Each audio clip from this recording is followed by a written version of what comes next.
ఎక్కడో పుట్టిన పిల్ల, ఎవరో తల్లిదండ్రులు అంత ప్రేమతో పెంచిన పిల్ల ఇంటి పేరు వదిలేసింది, వంశం వదిలేసింది, తన ఊరు వదిలేసింది, తన వారిని వదిలేసింది, తన తల్లిదండ్రులను వదిలేసింది, బంధువులను వదిలేసింది, స్నేహితులను వదిలేసింది.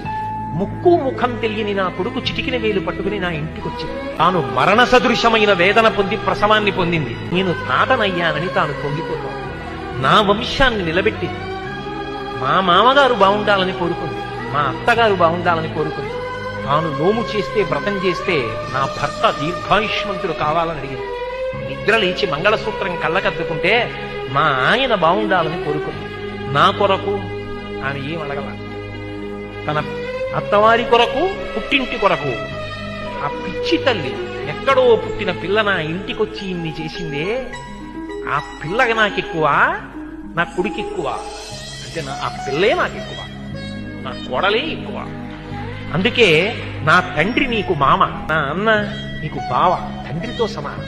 నా తమ్ముడు నీకు మరిది. ఇప్పుడే పుట్టకపోయినా నీకు 2 ఏళ్ల తర్వాత కొడుకు పుట్టినా నీకు కొడుకున్న దాంతో సమానం, ఇదిగొచ్చిన కొడుకుతో సమానం. మా అమ్మకి కొడుకు ఎంతో నీకు మరిదంతే, నీకు కొడుకుతో సమానం.